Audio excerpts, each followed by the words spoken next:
que amen a sus mujeres, así como Jesús amó a la iglesia y se dio por ella. La iglesia somos todos los creyentes en Cristo, en la redondez del mundo. No es un edificio, no es un dogma, sino son los creyentes en Jesús, de todo el mundo, en todos los lugares, hasta incluso los que no están en una determinada religión o fe. Hay muchos agnósticos y muchos ateos que conocen al Dios de amor, porque lo viven o demuestran en su vida, no de forma teórica, sino de práctica, porque hay una esencia divina.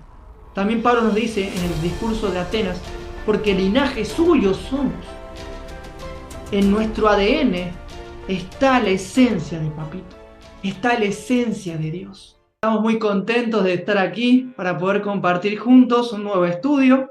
Estamos con un tema muy interesante y eso nos va a ayudar también a reflexionar a todos al final. Y vamos a meditar acerca de una parábola que hoy en día se ha hecho tradicional, podemos decirlo, pero podemos encontrar detalles que a veces ante los ojos es medio difícil hacerlo. O sea, no ante los ojos me refiero a que no tener ojos nuevos no nos vamos a poder percibir lo que el Espíritu, lo que el Papito nos quiere enseñar con respecto a esa parábola. Y bueno, vamos a comenzar primeramente leyendo la parábola de Lucas 15. No vamos a ver, no sé si muchos sabían un detalle importante. Lucas 15 fue escrito por Lucas principalmente, y también esta historia en realidad es una sola parábola. Una sola parábola que tiene varias escenas, podemos decir 3 escenas. Muy bien. Entonces, teniendo en cuenta eso, vamos a estudiar esta parábola tan maravillosa con la ayuda del Señor. Pero como siempre hacemos, vamos a orar. Gracias, Papito Dios, por darnos la oportunidad de estar aquí, junto con el grupo Pequeño Rebaño, para poder estudiar juntos tu palabra escrita y la revelación de Jesús. Te pedimos que tu Espíritu nos guíe con respecto a la lectura de esta parábola. En el nombre de Jesús. Amén. Muy bien. Vamos a ir al estudio. Muy bien. La parábola comienza de la siguiente manera. Se acercaban a Jesús los publicanos y los pecadores para oírlo. Dato interesante, Jesús se relacionaba con pecadores, con los que la sociedad de la época de Jesús tenían como la escoria, las personas malas, las que merecen el infierno, el castigo y demás. Personas marginadas, se podría decir, de la época.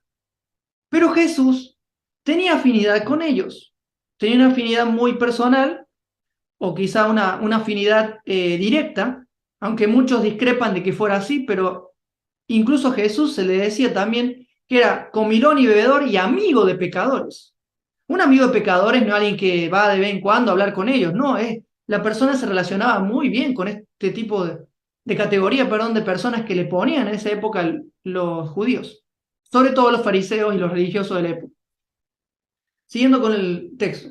Y los fariseos y los escribas murmuraban, diciendo, este a los pecadores recibe y come con ellos.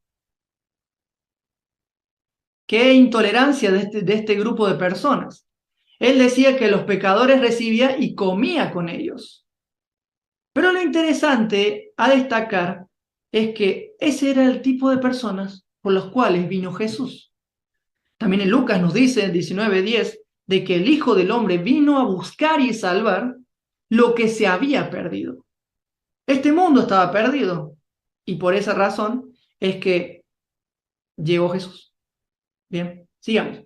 Entonces él les refirió esta parábola. ¿Se dan cuenta? Es una parábola. Diciendo, ¿qué hombre de vosotros, teniendo 100 ovejas, pierde una de ellas?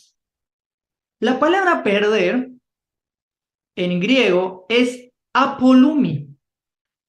Muchas personas piensan que apolumi incluso algunos teólogos dicen que apolumi, se refiere a una persona que va a estar perdida en el futuro, o que si está perdida ahora estará perdida para siempre. Sin embargo, el contexto es muy diferente. La palabra apolumi, que es perdido, es Heb 622 en el griego, en el diccionario Strong. Y quiere decir, no permanezca. Vamos a dar un ejemplo, una primera ocurrencia que nos toca es Juan 3:16. Y dice, la parte que dice, para que todo aquel que en él cree no se pierda, mas tenga vida eterna. En realidad, en el griego dice, para que todos, creyendo en él, apolumi, no permanezcan perdidos, no permanezcan en estado de condenación, no permanezcan perdiéndose. Es un presente continuo y comienza de hoy. Tú hoy estás perdido y te mantienes perdido hoy hasta que te encuentra el pastor. Apolumi también significa destruido, en el contexto de destrucción moral y integridad espiritual. Podríamos decirle que es una persona perdida espiritualmente, una persona que se ha perdido tanto en su opinión con respecto a la realidad, con respecto a Dios y con muchas cosas, por la revelación o falsa imagen que se le dio de Dios. Eso es apolumi. Vamos a ver bastante apolumi en esta parábola. Entonces sigue diciendo, una de ellas, se pierde una de ellas, no deja las 99 hasta encontrarla. Pero hay algo interesante que en esta Biblia la encontré, que dice que las 99 que deja el pastor, las deja en el desierto. Hay traducciones que ponen campo, pero en realidad la palabra desierto, que es G2048, no quiere decir campo, sino quiere decir desierto, lugar desértico, lugar inhóspito. El desierto. Pregunta. ¿Cuánto tiempo estuvo Israel? No me respondan, es una pregunta sin respuesta, sino que para reflexionar. ¿Cuánto tiempo? Los que están viendo por YouTube pueden poner en comentarios, pueden dejar su respuesta. ¿Cuánto tiempo vagó el pueblo de Israel en el desierto? Muy bien. Entonces, aquí nos dice que el pastor deja las 99 en el desierto, no en el campo o en un lugar de delicados pastos, sino en el desierto. Esto quiere decir de que este tipo de personas también estaban perdidas. Esto es muy importante a destacar, ya que nosotros tenemos que tomar en cuenta de que estas personas son seres humanos, tanto los que están perdidos como aquellas personas que están encontradas. Y vamos a ver también lo que significa la palabra encontrada. Bien. Entonces, sigamos. Después sigue diciendo, no deja las 99, como estaba diciendo, el desierto, y va tras la que se perdió, la misma referencia, apolumi, la que permanece perdida. Está en estado de perdición. Hasta encontrarla, y me encantó esta palabra. La palabra encontrarla, o encontrado, es G2147. Y se traduce, en el griego, en el griego clásico, eurisco. Eurisco. ¿Saben qué palabra es similar? Eureka. Lo encontré. Cuando un científico encuentra una fórmula perfecta para su ecuación, o un matemático dice, eureka, lo encontré. Lo encontré. Es muy importante este significado porque es algo muy importante. Y quiere decir, algo encontrado, alguien encontrado, hallado y que estaba perdido. Interesante. Estaba perdido hasta que el pastor, le voy a poner el título, el pastor inclusivo, la encuentra. La encuentra y la carga en sus hombros. Miren cómo sigue diciendo. Cuando la encuentra, la pone sobre sus hombros. ¿Y qué hace? Y la lleva de regreso. La lleva de regreso al hogar. ¿Y qué hace cuando le lleva de regreso? La castiga con el látigo, le pega con el palo y le hace, mira, por desobediente te voy a castigar. ¿Dice así? No, ¿verdad? Dice que se alegra en gran manera y al llegar a la casa reúne a sus amigos y vecinos diciéndoles, gócense conmigo porque mi oveja que había perdido ha sido hallada y la he encontrado. Les aseguro, dice Jesús, que habrá más gozo para un pecador que se arrepiente, metanoia, cambio de opinión, que para 99 justos que no necesitan arrepentimiento. O sea que este pastor se alegra cuando este grupo de personas es encontrada por este pastor.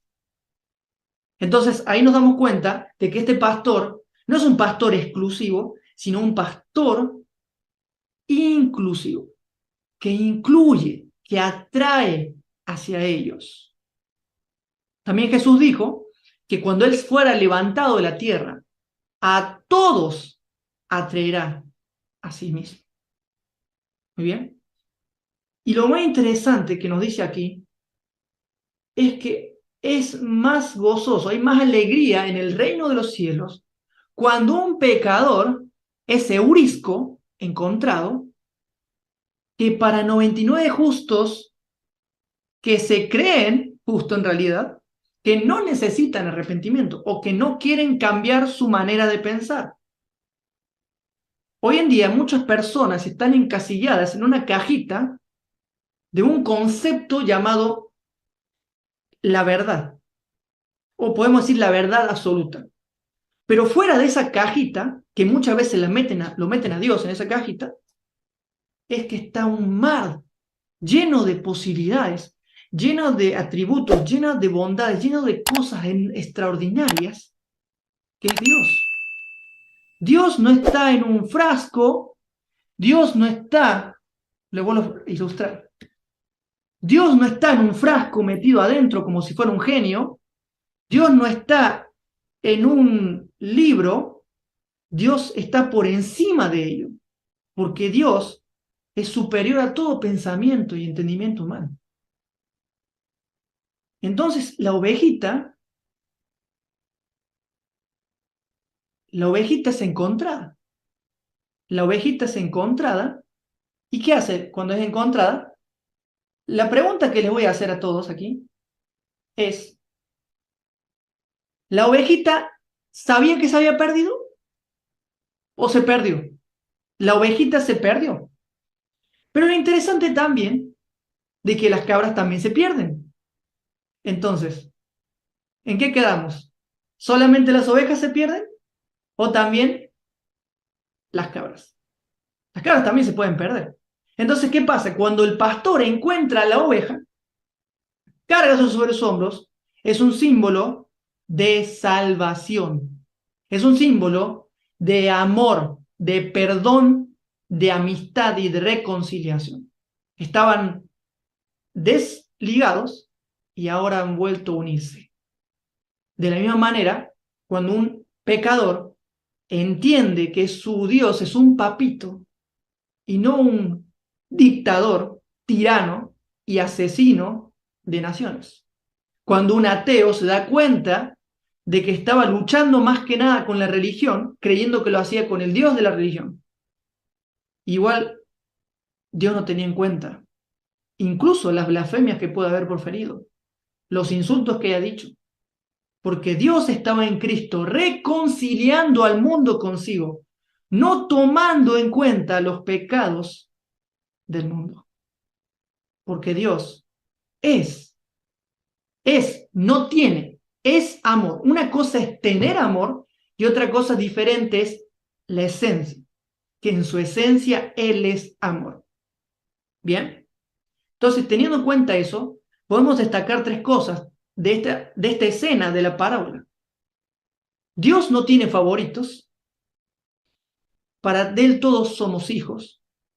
Él no va a descansar hasta encontrar al perdido, a la polumi, y al que se siente también destruido, porque también significa destruido. Entonces, eso es muy importante. Y ahora vamos a ir a la parte más interesante de este estudio, que es la siguiente escena. Y la siguiente escena es a través de una moneda. ¿O qué mujer que tiene 10 dracmas, si pierde a Polumi una dracma, no enciende la lámpara y barre la casa y busca con diligencia hasta encontrarla? Imagínense, una mamá que tenía 10 dracmas y que se le perdió una y con eso tenía que comprar para la comida de su sustento tanto de su marido como de sus hijos. Me imagino que esa madre va a buscar por todos lados de la casa, da vuelta por cualquier lado, barre hasta encontrarla. ¿Y por qué le puse en el título de este tema la mujer rica? Porque ella, cuando hace esto, se siente pobre sin esa moneda que era importante porque le hace falta para poder comprar eso que le necesita y necesita su familia. Entonces, ¿qué dice? Después de eso, ella empieza a barrer, ¿no es cierto? Ella empieza a barrer por todos lados, buscar la casa y demás. Y cuando la encuentra, ¿qué hace esta mujer? Reúne a sus amigas y vecinas diciendo, alégrense conmigo, porque he encontrado, Eurisco, he encontrado la moneda que he perdido, la dracma que he perdido, Apolonio. Así que les digo que hay más alegría delante de los ángeles de Dios por un pecador que metanoia, se arrepiente. Un pecador que cambia de opinión, que vuelve a Cristo, que vuelve a la verdad, que vuelve, como dice Apocalipsis, vuelve a la vida, vuelve a vivir, o vivir la verdadera vida. Porque eso es lo que busca Dios del pecador. No lo obliga, no le está con el chicote o con el látigo, no está con un palo, no le está exigiendo, sino Romanos 2:4 nos dice que no menospreciáis la bondad y la longanimidad de Dios, que es esa bondad la que te lleva y te conduce al arrepentimiento. No es el castigo, no es el miedo, no es el fuego destructor, sino es el amor, la bondad, el perdón. El que estaba Apolumi es Eurisco, encontrado. Es una imagen de que Dios, lo que quiso decir Jesús es que Dios también se simboliza con una mujer que está desesperada buscando a esa dracma perdida, a ese pecador, a esa prostituta, a ese homosexual, a ese drogadicto, a todos los marginados, los que son marginados, porque homosexual no es pecado, la homosexualidad es una condición. Y si no sabes, te aconsejo que te informes y que investigues. Incluso muchos dicen, no, pero Sodoma y Gomorra fue consumida por el pecado de la homosexualidad. Pero hoy vimos un pecado atroz, que es la violencia, que es mucho peor que incluso robar. Porque el pecado de Sodoma era la falta de hospitalidad. Y la falta de hospitalidad y la glotonería era un pecado bastante feo. Porque no era solamente, no me caen bien, no, le cierro la puerta en la cara. No. A los que no querían Sodoma en su ciudad, abusaba de ellos, pero eso no tiene nada que ver con la homosexualidad. Eso es un abuso. Abuso muy diferente aún a lo que es la homosexualidad. Por eso les hervía la sangre a los fariseos, a los religiosos, les hervía la sangre cuando Jesús comparó a Dios con una mujer. Y hoy en día se le hierve la sangre al machista bíblico cuando se le compara a Dios con una mujer, porque en esa época eran totalmente machistas. La mujer la tenían como una propiedad. Y no, si no me creen, vean el 10º mandamiento. No codiciarás la mujer, primera propiedad, la casa, segunda propiedad, el animal, el buey de tu prójimo. Por eso Jesús realza a la mujer en lo que donde debe haber estado, ni superior ni inferior, sino a la misma altura que el hombre. Por eso Dios dijo en los labios del apóstol Pablo que amen a sus mujeres, así como Jesús amó a la iglesia y se dio por ella. La iglesia somos todos los creyentes en Cristo, en los redondez del mundo. No es un edificio, no es un dogma, sino son los creyentes en Jesús, de todo el mundo, en todos los lugares, hasta incluso los que no están en una determinada religión o fe. Hay muchos agnósticos y muchos ateos que conocen al Dios de amor, porque lo viven o demuestran en su vida. No de forma teórica, sino de práctica, porque hay una esencia divina. También Pablo nos dice en el discurso de Atenas, porque linaje suyo somos. En nuestro ADN está la esencia de Papito, está la esencia de Dios. Pero no, para el religioso o para el intolerante o para la persona, yo he sido religioso, soy un religioso en recuperación, aunque Dante dice otra cosa, Dante Gebel, un predicador muy recomendado por mí y por muchas personas, pero no es el caso. Pero sí fue muy religioso, incluso hasta fanático. Pero Dios me ha guiado, como dice Pablo, mi tocayo, duro te es dar coces contra el aguijón. ¿Cómo me golpeé contra el aguijón, contra la pared? Hasta que pude, no ha terminado mi proceso, pero ahí seguimos, adelante, como todos. Todos somos pecadores.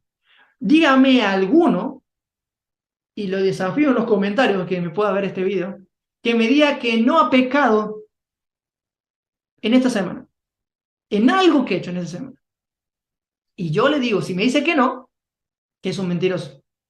Porque Romanos 3, 8 al 15 dice que justo no hay uno. El único que fue justo y que se entregó por los injustos era Jesucristo. Sin embargo, eso no quiere decir que Jesús no amaba a la humanidad. Porque la amó tanto que dijo, no me tengan miedo, estoy acá para ayudarlos. Y si quieren matar a alguien, acá estoy, no me resisto. Aunque me maten, mi Padre no toma en cuenta ese pecado. Porque entre Dios y nosotros siempre estuvo todo bien. El problema es cuando nosotros creemos que con Dios están las cosas mal. Porque nos meten un dogma que es de la propiciación, mal concepto de propiciación, que realmente significa reconciliación, reconciliador, para apaciguar la ira de un Dios enojado, cuando realmente no es eso, sino quiere decir mucho más que eso, sino que significa que Dios envió a su Hijo para que todos, la palabra todos es paz y significa todos, hasta incluso se puede traducir como todas las cosas, creyendo en Jesús, no permanezcan perdidos, Apolo, sino tengan la vida eterna. Simple. No, pero dice, todo el que en él cree. Eso se tradujo mal. Todos creyendo. La palabra creer en griego es pisteón. Pisteón. Y quiere decir creyendo. Es un gerundio, no es un estado presente, es presente continuo. Por esa razón es que muchas personas tienen miedo de Dios y no quieren saber nada con la iglesia o con el cristianismo, porque le han presentado un Dios terrorífico que Jesús nunca enseñó. Y vamos ahora al clímax de este tema. La parábola o la escena del padre Y en esa manera podemos darnos cuenta que el Padre Celestial no es un tirano, no es un Dios bipolar, sino es un Dios de solamente amor. Y eso vamos a seguir viendo en esta parábola que nos va a ayudar a nosotros a poder ver de una manera más de cerca a nuestro papito. Voy con la parábola. La parábola del Padre de todos. Podremos decirle también el Padre de un amor incondicional. También dijo, un hombre tenía 2 hijos, y el menor de ellos le dijo a su padre, Padre, dame la parte de los bienes que me corresponde. Padre, dame la parte de los bienes que me corresponde. ¿Y qué pasó? El padre dijo, no, tú eres un mocoso, ¿qué me vas a venir a pedir mi herencia? ¿Quieres que me muera? Según el texto, no registra que el padre haya hecho oposición a la petición del hijo menor, sino solamente queda ahí. Pero muchos pueden especular, no, pero ¿cómo sabemos que le dio? Porque la siguiente parte del texto nos dice que se fue y el hijo no se va a quedar si le dan la herencia. Yo creo que un joven, si le dan la herencia, bueno, qué espectacular, ahora tengo toda la plata de mi viejo, me voy a hacer lo que quiera. Me voy al mundo, voy a hacer lo que quiera y demás. Y seguramente se fue. Se fue lejos a una provincia apartada. Y allí desperdició sus bienes. Desperdició la libertad que el Padre le había dado en su amor incondicional para que pueda probar la vida. Porque seguramente él dentro de casa no se sentía amado. Y no porque el Padre no lo amara, sino porque él no creía en el amor del Padre. Él no creía que el Padre era bueno. Él no creía que el Padre era misericordioso. Porque incluso él creía, veremos después que él creía que el Padre lo iba a tener como esclavo si volvía. Seguimos con la historia. ¿Y qué pasó cuando él estaba en la provincia apartada? Allí desperdició sus bienes, viviendo perdidamente. La palabra perdidamente es G8:11 y quiere decir perdidamente, disolutamente y también libertinamente. O sea que el tipo se fue e hizo lo que se le dio la gana. ¿Y qué pasó? Cuando comenzó, de repente, ¿qué vino? Y cuando todo lo hubo malgastado, vino una gran hambre en aquella provincia. Comenzó a faltarle. Y fue y se animó a uno de los ciudadanos de aquella tierra, el cual le envió a su hacienda para que apacentase cerdos.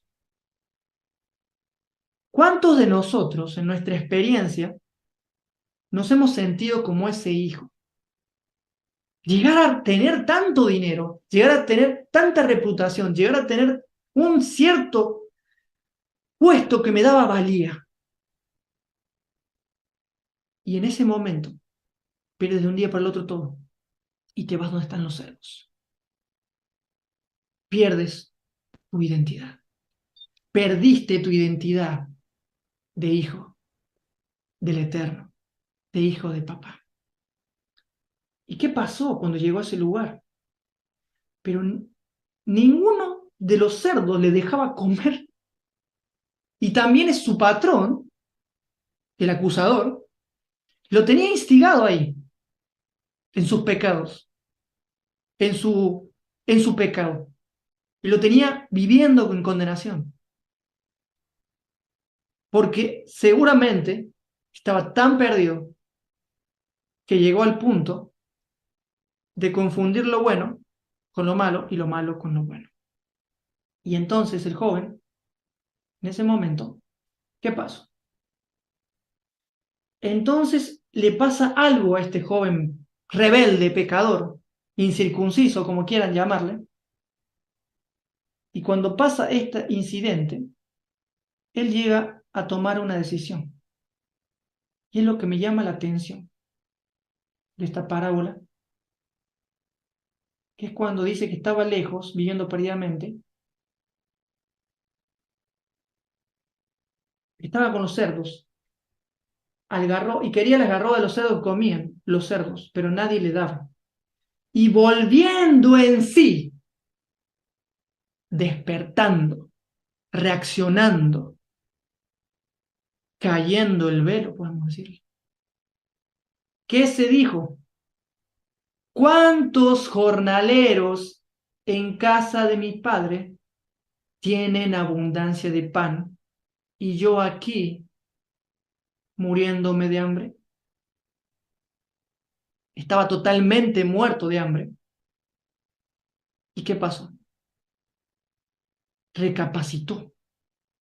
Pero todavía no había terminado su metanoia. Era un proceso que estaba comenzando de su metanoia, de su arrepentimiento. Y entonces cuando él se dirige, volviendo a la casa del padre, dice lo siguiente. Se hace un verso, se hace una declaración de doctrina. Y de esa manera, él empieza a decir, recordar lo que había aprendido, y ese verso de lo que había aprendido también para que el Padre lo aprobara, para cumplir con el Padre. ¿Y qué pasa cuando hago eso? Me levantaré e iré a mi Padre y le diré, Padre, he pecado contra el cielo y contra ti. Ya no soy digno de ser llamado tu hijo.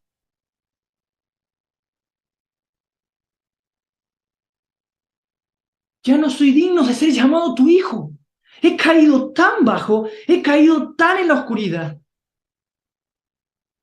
que ya no soy digno de ser llamado tu hijo.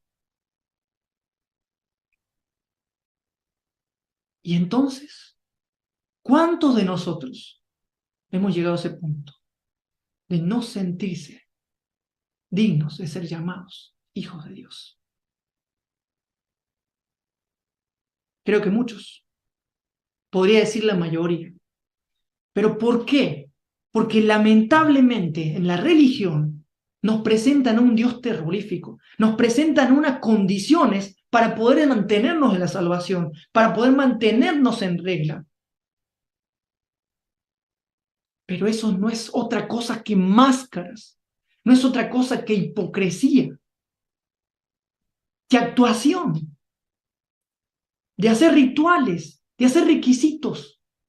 ¿Para qué? Para ganar un puesto, para ser renombrado, para tener un honor,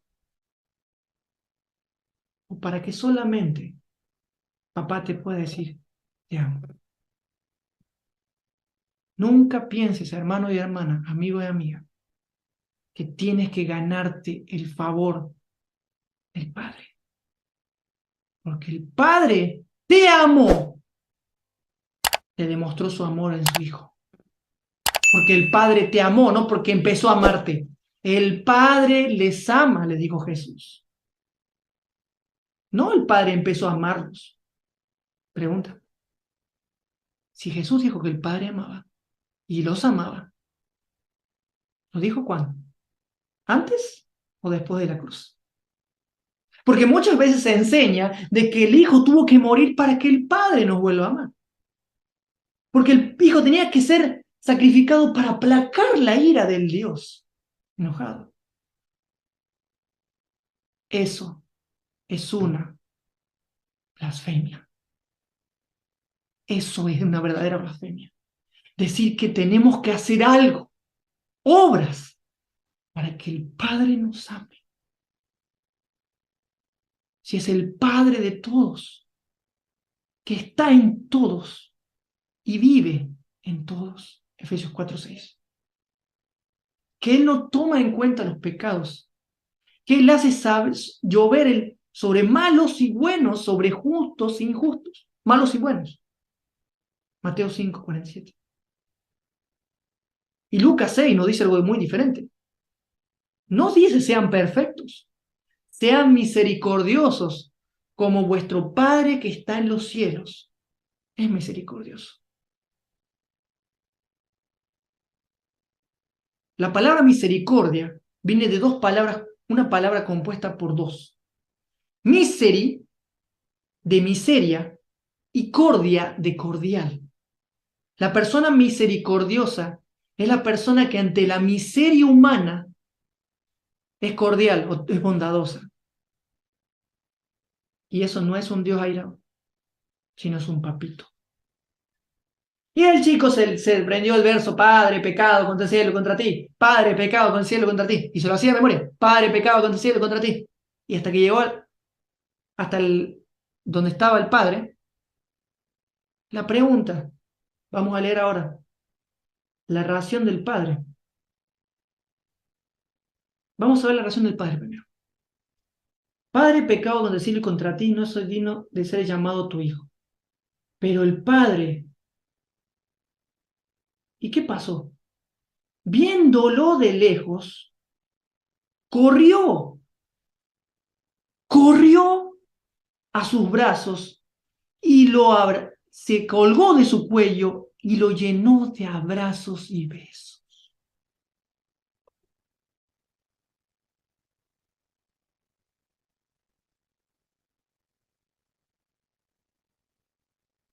Eso es una reacción de un verdadero padre. Porque hoy en día muchos, de forma equivocada, le tiran la puerta en la cara y dicen, vete, no, que quiero ver más. Ya no crees como yo, ya no estás con la cobertura divina, vete, ya no eres mi hijo. ¿Cuántos padres fallan de esa manera? Pero acá no estoy para culparlos, porque yo no soy padre todavía. Y creo que cuando tenga el privilegio de serlo, no voy a tener esa actitud. Dios permita que no lo tengan. Pero es muy importante que el Padre fue movido a misericordia. Pero en realidad el Padre no fue movido, el Padre tenía misericordia y manifestó la misericordia. Manifestó el amor por ese hijo. Porque el Padre pensaba cada día, cada noche que no estaba, también hoy vuelva, tal vez hoy vuelva, tal vez hoy vuelva mi bebé, tal vez hoy vuelva mi bebito, mi hijito. Porque Padre es Abba, papito. Y cuando fue, corrió y se echó sobre sus brazos y le besó. Y el hijo le dijo, Padre, pecado contra el cielo, todo el versito, Padre, pecado contra el cielo y contra ti. Ya no soy digno de ser llamado tu hijo. Pero el padre dijo a sus siervos, sacad el mejor vestido, vestidlo y poned un anillo en su mano y calzado en sus pies. Calzado en sus pies. ¿Por qué hizo eso el padre? Tenemos que entender la cultura hebrea. En la cultura hebrea, o la cultura judía, cuando una persona era esclava y era aceptada en un lugar, ya dejaba de ser esclavo y tenía libertad, se le ponía un anillo en su dedo.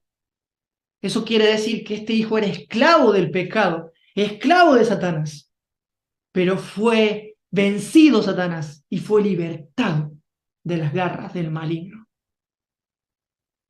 Poned calzado en sus pies y traed el becerro gordo y matadlo y comamos y hagamos fiesta. Dios es un Dios de fiesta. Bueno, sigo explicando también lo de la cultura.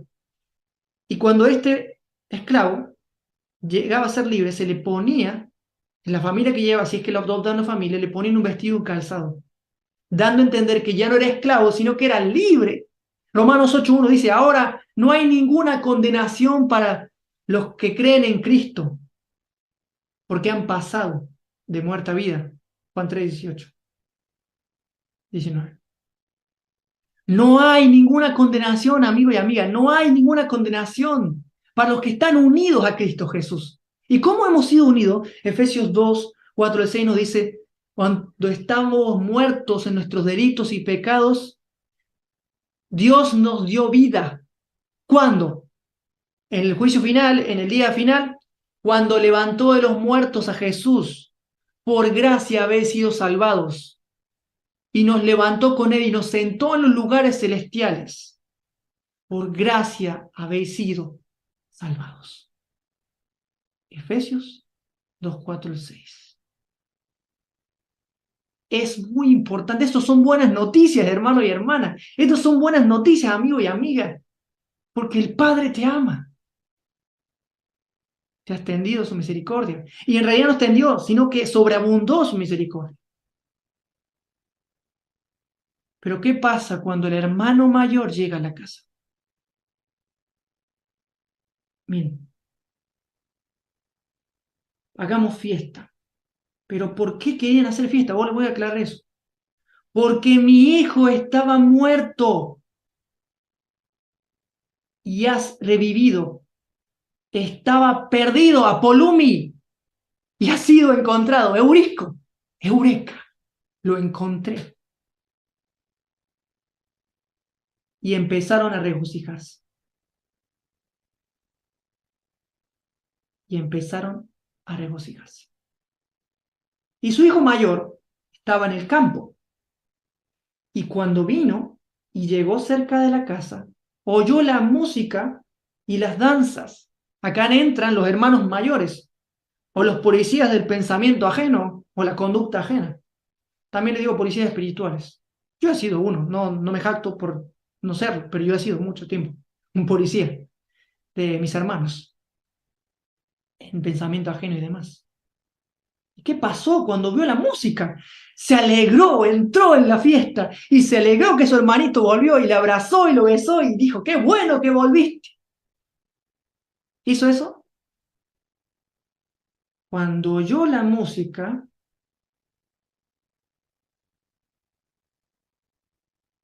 se enojó en gran manera y salió y ya no quiso entrar. Como las 10 virgen y sensatas se quedaron afuera, como lo de las tinieblas de afuera, como los que están en el lloro y crujir de dientes. Y no es lloro porque están lamentándose, porque están sufriendo por el castigo. No, se están lamentando porque el Padre es misericordioso con el que ellos creen que no se lo merecen. Ese es el lloro y el crujir de dientes. Es el lloro de los religiosos, de los que se creen justos. Es el lloro y el crujir de dientes, porque el Padre es compasivo. El Padre es compasivo con el que no se lo merece según ellos. Que no se lo merece según ellos porque no tienen el nivel de espiritualidad, el nivel de santidad más avanzado que tienen que tener. No merecen ese amor. No lo merecen. Hermano, ¿quién merece el amor? ¿Quién merece la gracia? La gracia es un regalo inmerecido. El amor de Dios es un regalo inmerecido. Tú no tienes que hacer nada. Solo creer que has sido salvado.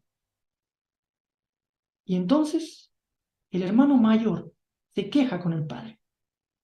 El hermano mayor se queja con el padre. ¿Y qué dice el hijo mayor?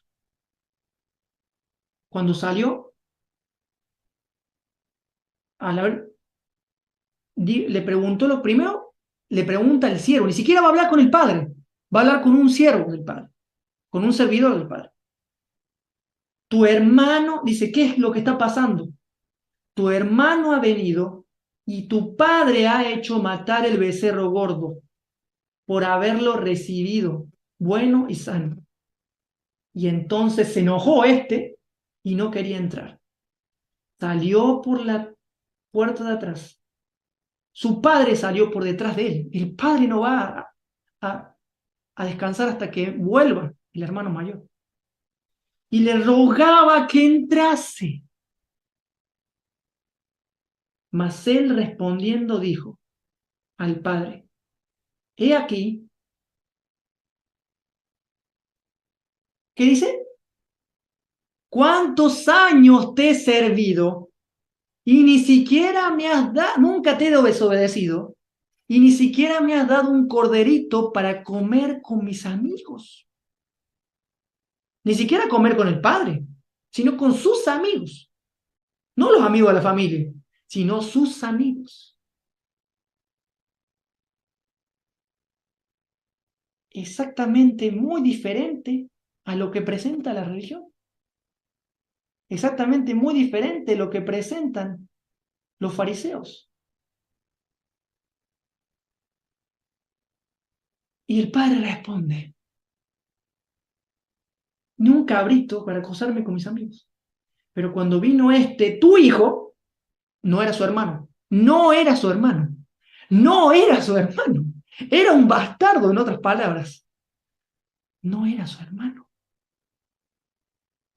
Pero cuando vino tu hijo, no hermano mío, que ha consumido tus bienes con rameras o prostitutas y has hecho matar para él el becerro gordo. Estaba quejándose porque el padre no había dado solamente el cabrito para gozarse con sus amigos, o porque le daba rabia que su hermano estaba siendo bendecido, su hermano apóstata, su hermano agnóstico, su hermano, podemos decirle, su hermano pecador, una prostituta, o los que consideran pecadores ellos, estaba siendo bendecido. El ladrón, el asesino, estaba siendo bendecido porque estaba pasando por un proceso, por el fuego del amor de Dios. Porque hermano, hermana, muchas veces nosotros queremos, sí, decimos, sí, Dios ama a todos por igual, es amor incondicional, va a salvar a todos. Pero cuando vemos un acto atroz de violencia y sadismo, ¿no te da por la cabeza que ese se muera, se pudra en el infierno, que tenga su castigo que merece? ¿Y tú no eres pecador? ¿Y tú no también, si tuvieras la misma mentalidad que esa persona, no harías lo mismo? Yo acá no estoy diciendo que seamos ajenos al dolor humano, que seamos insensibles, pero sí desear la restauración de esa persona, pobre persona que está mal de su psiquis, su cabeza, porque no ha entendido el amor de Dios. Pero ¿por qué va a tener misericordia con Hitler, con Bin Laden, con Saddam Hussein? Sí, porque son sus hijos. Así como tuvo con Manasés, que era peor que Hitler, con Nabucodonosor, sí lo tendrá con Hitler. ¿Pero qué está diciendo, hermano Pablo? Era un asesino, un genocida. Ponte en el lugar de Hitler. Ponte en los zapatos de Hitler. Y dime si tú no serías igual que él. Yo puedo decir que sería igual que él. Por todos los maltratos que sufrió, por el bullying que trató, por cómo él lo vivió en su vida. Todos aquellos psicópatas, porque era un psicópata Hitler, son aquellas personas que han crecido en un hogar disfuncional, en un hogar sin amor, en un hogar destruido. Y sobre todo porque ellos tenían en su cabeza a un Dios enojado. Por eso, recién este hijo pródigo, este hijo dilapidador o despilfarrador de bienes, tiene el entrar en sí, arrepentimiento, metanoia. Y por eso el hermano mayor no tiene metanoia, tiene rencor, tiene remordimiento. Pero me encanta cómo termina la historia. El padre le dijo, hijo, hijo, tú siempre estás conmigo y todas mis cosas son tuyas. Estaba diciéndole que estaba exagerando con lo que estaba diciendo. Todas mis cosas son tuyas, mas era necesario hacer fiesta y regocijarnos, porque tu hermano, había estado a Polumi, perdido, estaba en constante proceso de perdición, permanecía perdido. Pero ahora ha sido hallado, Eurisco, G2147. Pregunta, con esa declaración, con esa manifestación de amor, ¿el padre no va a tener sus hijos en casa, juntos? Eso, amigo, eso, amiga, hermano y hermana, no quieres que pase. ¿Por qué? Porque quieres que el desobediente, que el asesino, que el Hitler pague por sus crímenes y muera incluso, que sea torturado hasta morir. Porque así es la justicia humana. Isaías 64, si no me equivoco, 2, dice que la justicia humana son trapos de inmundicia. La justicia divina es diferente a la justicia humana. Y la ira de Dios es diferente a la ira humana. Porque la ira de Dios se manifiesta en amor, se manifiesta en perdón, en sanación, el que lo puede hacer. en restauración. Entonces, por eso, es muy importante saber de que la justicia humana es imperfecta y la justicia divina es perfecta. Este padre recuperó sus 2 hijos. No lo dice allí, pero en otra parábola lo da a entender. Porque Jesús hablaba en parábolas, los misterios del reino, para que puedan entender. Y de esa manera el Padre podrá reconciliar a todos. Romanos 5, 17 al 21 nos dice que sí. Que aunque en Adán todos mueren, en Cristo todos serán vivificados. ¿Es tu deseo, hermano, amigo y amiga que me ves? Que la humanidad sea restaurada, que el enemigo sea restaurado, que él también entre a la casa del Padre, que él también entre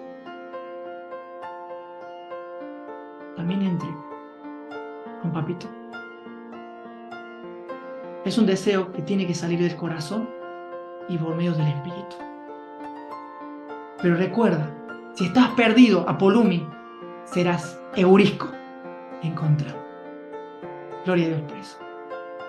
Vamos a terminar con oración. Hasta aquí el tema de hoy. Espero que les haya sido de bendición.